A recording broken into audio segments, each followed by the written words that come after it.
আসসালামু আলাইকুম ওয়ারাহমাতুল্লাহ। অনেকের মনেই প্রশ্ন জাগে, কবিরা সগিরা সকল গুনাই কি মাফ হয়? হ্যাঁ, আল্লাহ চাইলে সকল গুনাই মাফ করতে পারেন। তবে তিনি কুরআনুল কারিমে বলে দিয়েছেন, তিনি শিরকের গুনাহ মাফ করবেন না। এছাড়া অন্যান্য গুনাহ মাফ করবেন। যেমন আল্লাহ তাআলা বলেন, নিশ্চয়ই আল্লাহ তার সাথে শিরক করার পাপ ক্ষমা করেন না। এছাড়া অন্যান্য পাপ যাকে ইচ্ছা ক্ষমা করে দেন।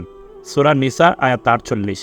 শিরক ছাড়া অন্যান্য কবিরা গুনাহগুলো মাফ পেতে সাধারণত তাওবা করার দরকার হয়, কিন্তু সগিরা গুনাহ মাফের জন্য সবসময় তাওবার প্রয়োজন হয় না।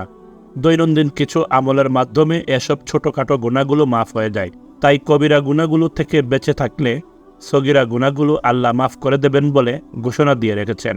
মহান আল্লাহ তাআলা বলেন, তোমরা যদি নিষেধকৃত কবিরা গুনাহগুলো বা গুরুতর বড় পাপসমূহ পরিহার করো, তাহলে আমরা তোমাদের ছোট লঘুতর পাপগুলোকে মোচন করে দেব এবং তোমাদেরকে সম্মানজনক স্থানে অর্থাৎ জান্নাতে প্রবেশ করাবো।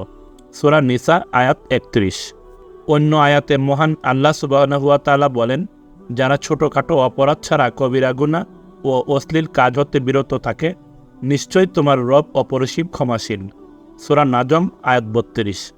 আবু হুরায়রা রাদিয়াল্লাহু আনহু থেকে বর্ণিত, রাসূল সাল্লাল্লাহু আলাইহি ওয়াসাল্লাম বলেছেন, ৫ ওয়াক্ত সালাত এক জুমা থেকে আরেক জুমা এবং এক রমজান থেকে আরেক রমজান এর মাঝে সংগঠিত সগিরা গুনাহ মুছে ফেলে, যদি কবিরা গুনাহ থেকে বেঁচে থাকা যায়, নতুবা নয়। সহিহ মুসলিম হাদিস নম্বর ৫৭৪। অর্থাৎ কেউ যদি ফজরের সালাত আদায় করে, তারপর জোহরের সময় জোহরের সালাত আদায় করে, তাহলে সে ফজরের সালাতের পর থেকে জোহরের সালাত পর্যন্ত যেসব সগিরা গুনাহ করেছে, জোহরের সালাত আদায় করার সাথে সাথে তার সেই গুনাহগুলো মাফ হয়ে যাবে। এরকমই এক সপ্তাহে জুমার সালাত আদায় করে পরের সপ্তাহে জুমার সালাত আদায় করলে এই ২ জুমার মধ্যবর্তী ৭ দিনের সগিরা গুনাহগুলো মাফ হয়ে যাবে। সুবহানাল্লাহ। একইভাবে এই বছর যারা রমজান মাসের সিয়াম পালন করেছে এবং পরবর্তী বছরও রমজানের সিয়াম পালন করলে তার এই ২ রমজানের মাঝের ১ বছরের সগিরা গুনাহ মাফ হয়ে যাবে। তবে শর্ত হচ্ছে, এই সময়গুলোতে কবিরা গুনাহ করা যাবে না। আবু হুরায়রা রাদিয়াল্লাহু আনহু থেকে বর্ণিত, রাসূল সাল্লাল্লাহু আলাইহি ওয়াসাল্লাম বলেছেন, ৫ ওয়াক্তের সালাত এক জুমা থেকে আরেক জুমা পর্যন্ত এর মধ্যবর্তী সময়ে যেসব পাপ সংগঠিত হয়, সেসব পাপের মোচনকারী হয় এই শর্তে যে, যদি কবিরা গুনাহসমূহ তাকে আবিষ্ট না করে, অর্থাৎ সে কোনো কবিরা গুনাহ না করে। সহিহ মুসলিম হাদিস নম্বর ৫৭২, তিরমিজি হাদিস নম্বর ২১৪। আরও একটি বর্ণনা এসেছে, রাসূল সাল্লাল্লাহু আলাইহি ওয়াসাল্লাম বলেছেন, যে ব্যক্তি ফরজ সালাত উপস্থিত হলে উত্তম রূপে ওযু করবে, অতঃপর তাতে উত্তম রূপে ভক্তি বিনয় নম্রতা প্রদর্শন করবে এবং উত্তম রূপে রুকু করবে, তাহলে তার সালাতের পূর্বে সংগঠিত কবিরা গুনাহ ছাড়া অন্যান্য পাপ রাশির জন্য কাফফারা বা মাপের অবলম্বন হয়ে যাবে। আর এই বিধান সর্বযুগের জন্য প্রযোজ্য। সহিহ মুসলিম হাদিস নম্বর ৫৬৫। সাধারণভাবে ভালো কাজ খারাপ কাজকে মুছে ফেলে। যেমন আল্লাহ তাআলা বলেন, নিশ্চয়ই ভালো কাজগুলো মন্দ কাজগুলোকে মিটিয়ে দেয়। সূরা হুদ আয়াত ১১৪। এইসব হাদিস ও আয়াত দ্বারা বোঝা যায়, কবিরা গুনাহ ছাড়া অন্যান্য গুনাহ আল্লাহ তাআলা সাধারণ নেক কাজের মাধ্যমে এমনিতেই ক্ষমা করে দেন। এর জন্য বিশেষ তাওবা জরুরি নয়। বিভিন্ন আমলের মাধ্যমেই এসব গুনাহ মাফ হয়ে যায়। তবে বিভিন্ন হাদিস দ্বারা জানা যায় যে, কিছু কিছু কবিরা গুনাহ ও বিশেষ পরিস্থিতিতে আল্লাহ তাআলা সৎকর্মের মাধ্যমে ক্ষমা করে দেন। রাসূল সাল্লাল্লাহু আলাইহি ওয়াসাল্লাম বলেছেন, জিবরাইল আলাইহিস সালাম আমার কাছে এসে বললেন, আপনার উম্মতের মধ্যে যে ব্যক্তি আল্লাহর সাথে কাউকে শরিক না করে, অর্থাৎ শিরক না করে মারা যাবে, সে জান্নাতে প্রবেশ করবে। সুবহানাল্লাহ। বর্ণনাকারী বলেন, আমি বললাম, যদি সে ব্যভিচার করে ও চুরি করে তবুও? তিনি বললেন, যদি সে ব্যভিচার করে ও চুরি করে তবুও।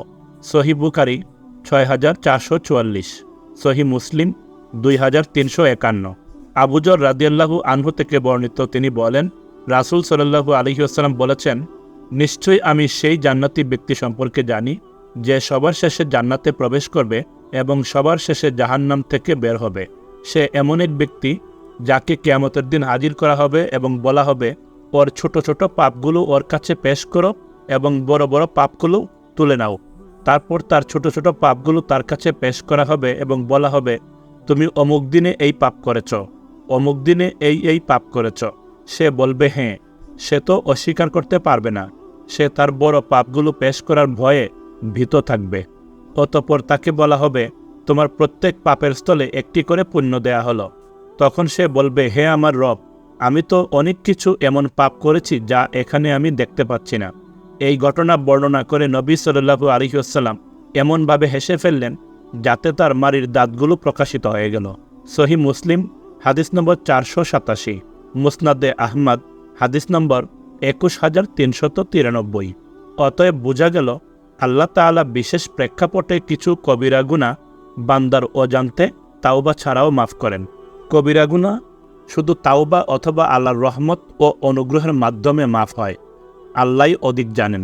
অধিকাংশ জুমহুর আলিমগণের মতে আল্লাহ তার রাসূলের আনুগত্যমূলক বিভিন্ন আমল এবং ফরজ আমলগুলো সগীরা গুনাহগুলোকে মাফ করিয়ে দেয়, কিন্তু কবিরা গুনাহ মাফ করে না। কবিরা গুনাহ থেকে মাফ পাওয়ার জন্য অবশ্যই তাওবা করতে হবে।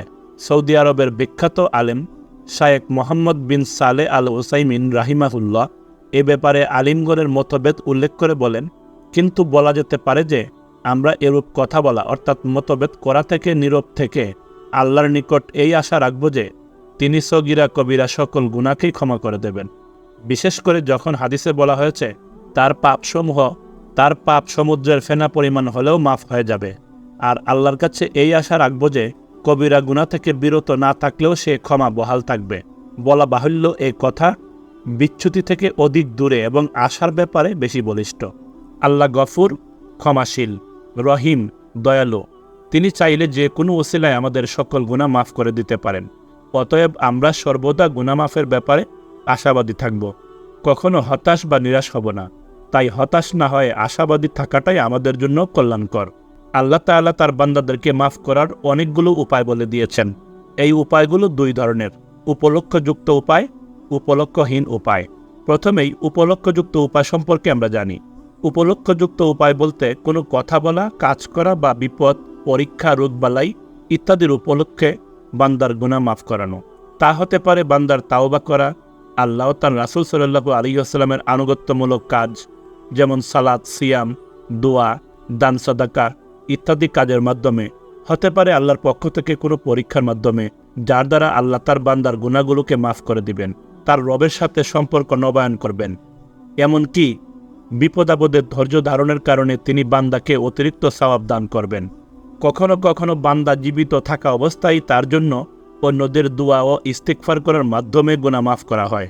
আবার বান্দা মৃত্যুবরণ করার পরও কিছু মাধ্যমে গুনাহ মাফ পাওয়ার সুযোগ আছে, যেমন জানাজার সালাত, পরকালে বিচারের মাঠে শাফাআতের মাধ্যমে গুনাহ থেকে মাফ পাওয়া যায়। আবার মৃত ব্যক্তির জন্য জীবিত ব্যক্তিদের পক্ষ থেকে দোয়া, ইস্তেগফার, দান সাদাকা, ওয়াকফ, সিয়াম রাখা, হজ বা ওমরা করা ইত্যাদি আমলের মাধ্যমেও বান্দা মাফ পেতে পারে। এগুলো সবই গুনাহ মাফের উপলক্ষ্যযুক্ত উপায়। উপলক্ষ্যহীন উপায় বলতে মূলত আল্লাহর ইচ্ছাকেই বোঝানো হচ্ছে। আল্লাহর ইচ্ছার উপরে খবরদারি করার কেউ নেই। তিনি একান্ত তার অনুগ্রহবশত কোনো বান্দাকে মাফ করে দিতে পারেন। এজন্য কারো কাছে তার কোনো জবাবদিহি করতে হবে না। তিনি যা ইচ্ছা তাই করতে পারেন। তিনি যেমন সবকিছুর সৃষ্টিকর্তা, রিজিকদাতা, ঠিক একইভাবে তিনি আইনদাতা এবং সকল শক্তি ও ক্ষমতার উৎস। তাই তিনি ইচ্ছেমতো কারণ ছাড়া ও জবাবদিহিতা ছাড়াই বান্দার যে কোনো কিছু বরাদ্দ বা ফায়সালা করতে পারেন, তার কোনো বান্দাকে মাফও করে দিতে পারেন। এটি হচ্ছে গুনাহ মাফের উপলক্ষ্যহীন উপায়। তাওবা ছাড়া অন্যান্য প্রায় সকল উপায় দ্বারা শুধু সগীরা গুনাহ মাফ করা হয়। কোনো আলেম বলেছেন, বান্দার যদি সগীরা গুনাহ না থাকে তাহলে এর দ্বারা কবিরা গুনাহকে হালকা করে দেয়। আবার কিছু কিছু উপায় আছে যেগুলো আল্লাহর হকের সাথে সম্পৃক্ত, সগীরা ও কবিরা সকল গুনাহ মাফ করে দেয়। কখনো গুনাহ মাফের সাথে সাথে বান্দার মর্যাদাও বাড়িয়ে দেয়। আর তাওবা ছোট বড় সকল গুনাহ মোচন করে দেয়। যদি শর্ত পূরণ করে যথাযথভাবে তাওবা করা হয়, আল্লাহ চাইলে যে কাউকে নিজের রহমতে মাফ করে দিতে পারেন। আবার কখনো কখনো মাজলুম ব্যক্তিকে ক্ষতিপূরণ দিয়ে তাকে সন্তুষ্ট করেও বান্দার হক কেন্দ্রিক গুনাহগুলো থেকে মুক্তি পাওয়া যায়। আল্লাহ তাআলা আমাদের সকলের সমস্ত গুনাহ, সগীরা কবিরা সকল প্রকারের গুনাহ মাফ করে দিন। আমিন।